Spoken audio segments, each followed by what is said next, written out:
Greetings, dog lovers. This is Gypsy.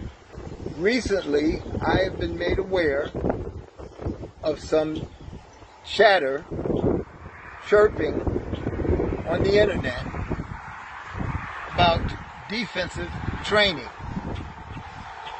And people were saying disrespectful things about defensive training.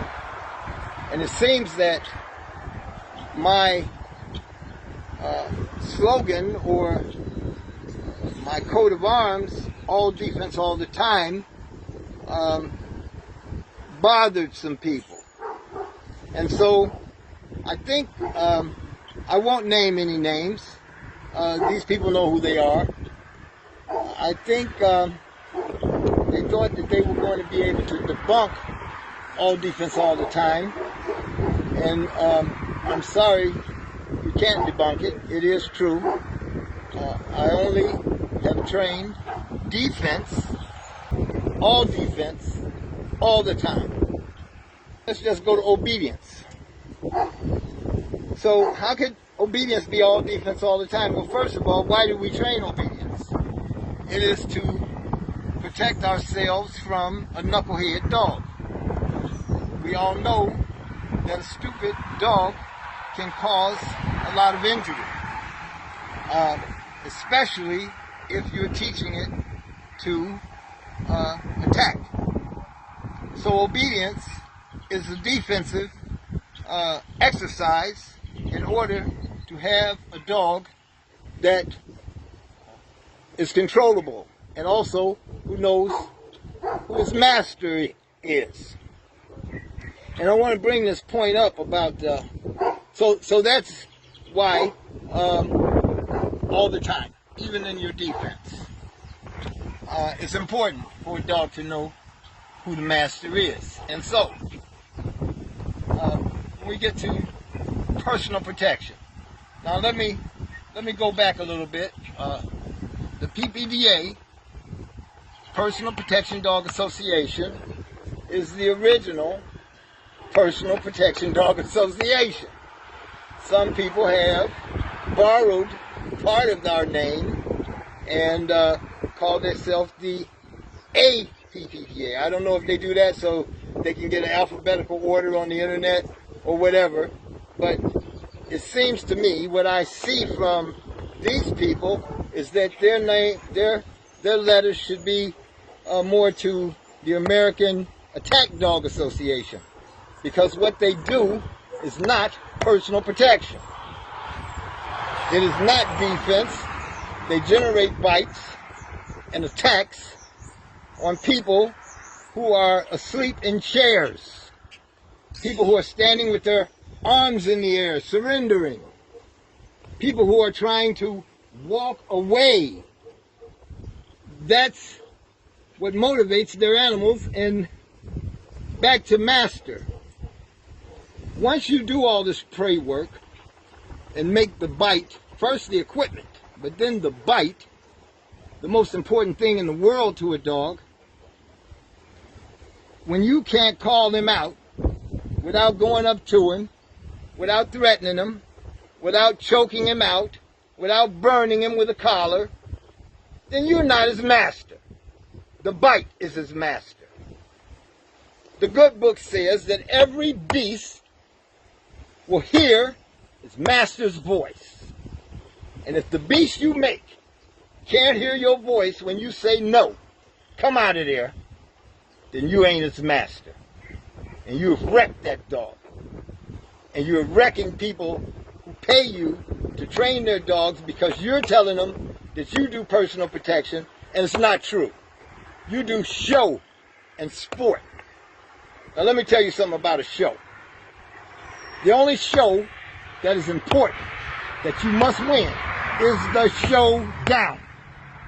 The only show that is important, that you must win, is the showdown. The shows that you guys do are entertainment. And so you come up with craziness constantly about biting. That's the beginning and the end. You don't teach people how to handle dogs. They only have one move. Let their dog go. That's handling. It's not. So when you teach dogs to do this, everybody doesn't make it to the show. A lot of people, maybe 1 out of 10, make it to the show. Maybe 1 out of 20. Could be 1 out of 30. That leaves 29 other dogs who are not at a professional level, are not controllable, but you have turned them into bite fiends, like it's a drug. And a lady, a church lady, a bus driver, somebody who has a life other than working dogs, is not going to be able to handle that dog. That dog's going to drag them into a bite. Now let me go back to some bites. If you're putting on, again, there is a justification to harm another human being. And the only justification for using deadly force against another human being is to defend yourself. None of your scenarios are about defense. No weapons.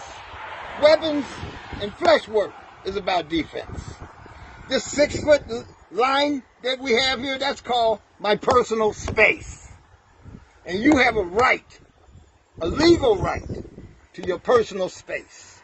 And even then, more extreme is the short lead, which I don't see you using.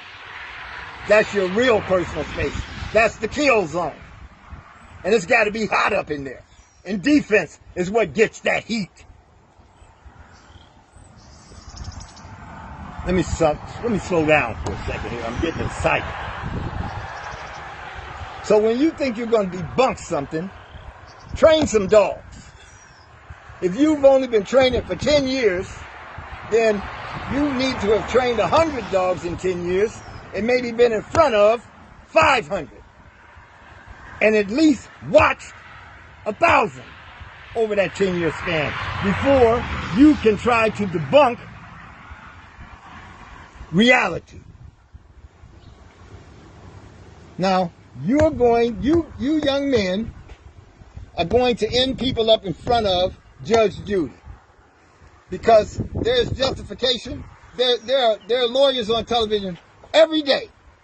They're called wrongful injury lawyers. Yeah, and people get paid from it. A bum who's peeing on a tree outside your house can end up owning your house, and you're making you work another job, lose your insurance because of the stupid training you do, because the bite is the only important thing. Well, let me tell you something. Over the course of time and history, 1 million people have been saved by a dog just barking. 1 million more have been saved by a dog challenging. And even more millions have been saved by a dog with a threat display. It makes people change their minds. All those millions, for all that time, bite doesn't have to happen. Concentrate on something other than the bite. Dogs know how to bite. 80% of their brain is wired into their jaw. They know how to bite. They express themselves with their mouths. If you're violating,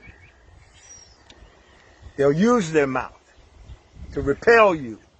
Now, somebody made a statement like, oh boy, I don't want to be in a fight. And you want to be in a fight all the time just defending? Come on, man. You better know how to duck. You better know how to counterpunch. Or you won't be in a fight. You'll be in a beatdown. There are tactics to fights. And you fight a human being, it might last a minute or two. You fight a dog trained in defense, it's over in seconds. Over. Burn up. Done. Either that or you will change your mind. And that's when the dog gets happy. When you walk away. Not when it's killing you. You're making these bites so devastating. And you may be capable of handling that animal. But the vast majority of your clients are not capable of handling that type of animal. Wake up and stop being dumb. Respect your elders. Now, I'm going to get to this too. I've even heard a few of these young men want to say they're master dog trainers. Well, first become a professional dog trainer, then an expert professional. Then you can get to be a master dog trainer. And let me tell you a secret. You cannot become a master dog trainer because you say you are. Other master dog trainers have to make you a master dog trainer. They have to certify that. They have to put their name to it. Not just words and talking on the internet. And it's now, the books are closed. So you can't be a master dog trainer until that happens. You can't even be a made man. All you can be is a wise guy. And that's what you are. Respect your elders. This is not a game. This is not a sport. It's not entertainment. Do you want to be a knight of the realm? I'm a knight of the realm. The duty of a knight of the realm is to protect the people. Protect those who cannot protect themselves. Or do you want to be a vandal? A marauder? I don't know what you want to be. Because the dog you create are dangerous to the neighbor. To the neighbor's riding his bike or using his leaf blower. Teaching dogs to jump over objects and pursue and bite and hold and that's it. Stop it. Now, there's many more things I could say. Some of them have escaped my mind, and others I'll hold. But if you're creating bites other than to defend the handler, then you are not doing defense. And let me remind you about insurance companies and lawsuits and wrongful injuries. This is serious. What'd you say, honey? See? Oh, yes, honey. Thank you. My wife is helping me do this, Lori. You don't want to end up in front of Judge Judy. And the people who come to court are either the survivors of somebody your dog done killed for something stupid, or they're standing there all bandaged up and paralyzed. And Judge Judy gonna look at you and say, was this bite legitimate? Was this person attacking you? All these long sins. If that man down there, oh, and let me tell you something. Let me go back to this. Forget the word decoy and helper in personal protection. It's called agitator. Agitator. Not decoy, not helper. So if you send a dog 50 feet to get a man, he better be able to affect you from that distance. Not just because he said something about your wife or your mama or called you a dirty name. He better have a gun, a bow and arrow, a hatchet, a spear, a slingshot. He better have something that can affect you from that distance, or it is not a legitimate bite in front of Judge Judy. If your dog drags you into a bite, that's your liability. And so your client is not going to accept all that liability because they're going to say, oh, wait a minute. So-and-so told me this was the way to do it. And so a smart lawyer that calls my wife, who is actually a legal expert in matters of dogs and dog bites. She's not a lawyer. She's a consultant. A smart lawyer is going to call somebody and say, and they're going to say, who trained that dog? And what was the method of that training? And your liability is going to be there in front of Judge Judy, because them people ain't going to want to accept all that blame and all that paying out by themselves. So if you want to be businessman, and businessman don't mean you got a business card and you can buy a suit. That don't make you a trainer. Think about what you're doing. And then think again when you try to call out Gypsy. When you want to try to match wits or debate. Think twice before you cross me. Until next time, stay safe.